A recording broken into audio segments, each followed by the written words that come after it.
കൊച്ചേട്ടൻ്റെ കത്ത്. അമ്മ Ponnamma എല്ലമ്മ Thankamma.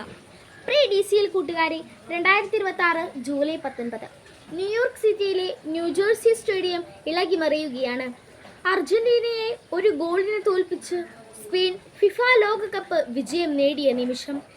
Spain ടീമിൻ്റെയും ആരാധകരുടെയും വിജയാരവങ്ങൾക്കും അർജന്റീനയുടെയും Messi ഫാൻസിൻ്റെയും ആർത്തനാദങ്ങൾക്കുമിടയിലൂടെ തനിക്ക് കിട്ടിയ സ്വർണ്ണ മെഡലും കൈകളിൽ ഉയർത്തി ഗാലറിയിലേക്ക് നോക്കിക്കൊണ്ട് ഗ്രൗണ്ടിന്റെ അരികിലൂടെ ഒരാൾ ഓടുകയാണ്.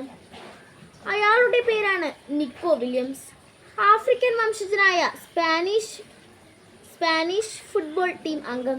ഇക്കഴിഞ്ഞ ജൂലൈ 12 24ാം പിറന്നാൾ ആഘോഷിച്ചവൻ.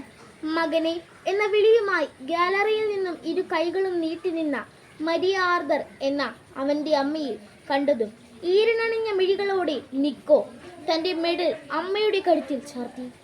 ചുറ്റും പൊതിഞ്ഞ ചാനലുകളോടവൻ പറഞ്ഞു, കളിക്കളത്തിൽ എനിക്ക് വളരെ വേഗം ഓടാൻ കഴിയും, എന്നാൽ എനിക്ക് എൻ്റെ അമ്മയോളം വേഗം ഓടാനാവില്ല. കാരണം ജന്മനാടായ ആഫ്രിക്കയിലെ ഗാനായിൽ നിന്നും രക്ഷപ്പെട്ട് സഹാറ ഭൂമി താണ്ടിയാണ് അമ്മയും അച്ഛനും സ്പെയിനിലെത്തിയത്.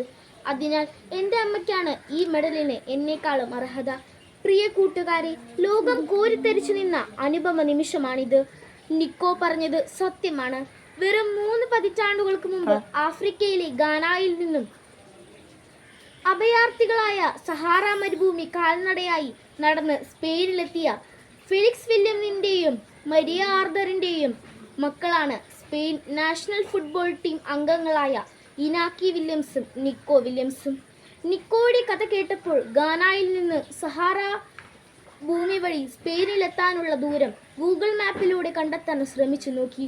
5700 മുതൽ 6000 കിലോമീറ്റർ ദൂരമാണ് ആ മാതാപിതാക്കൾ നടന്നത്. കാൽനടയായി നടന്നാൽ ഏകദേശം 130 മുതൽ 150 ദിവസങ്ങൾ നിർത്താതെ നടക്കണം.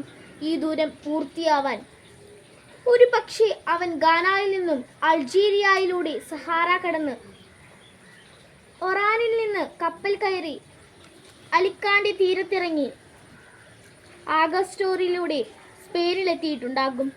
അല്ലെങ്കിൽ വെസ്റ്റ് സഹാറ വഴി നടന്ന് മെറേക്കോ കടന്ന് ജിബ്രാൾട്ട് കടലുകളിലൂടെ സ്പെയിനിലെത്തിയിട്ടുണ്ടാകും.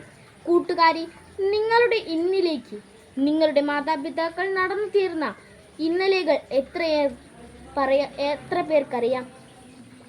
എൻ്റെ മാതാപിതാക്കളും നിങ്ങളുടെ മാതാപിതാക്കളും ജീവിതത്തിൽ നിരവധി സഹാറ മരുഭൂമി യാത്രകൾ നടന്നിട്ടുള്ളവരാണ്. തീർച്ച.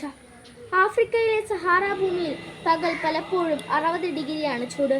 ചുട്ടുപൊള്ളുന്ന മണൽപ്പരിപ്പിലൂടെ കൊടിയ വിശപ്പും ദാഹവും സഹിച്ച് എത്തിച്ചേരുന്ന കാനാൻ നാട്ടിൽ തേനും പാലും ഒഴുകണേയെന്ന് ഓരോ കിതപ്പും പ്രാർത്ഥിച്ച് വിയർത്തൊലിച്ച് നടന്നത് നിക്കോയുടെ മാതാപിതാക്കൾ മാത്രമല്ല, നമ്മുടെയും മാതാപിതാക്കളാണ്.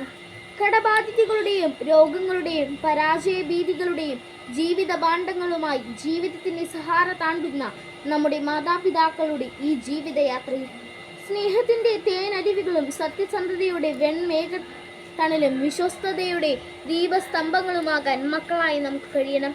അവരുടെ അധ്വാനത്തിന്റെ അളവറിയണം. അവർ നമുക്കായി താണ്ടിയ സഹാറകളുടെ ദൂരം അറിയണം.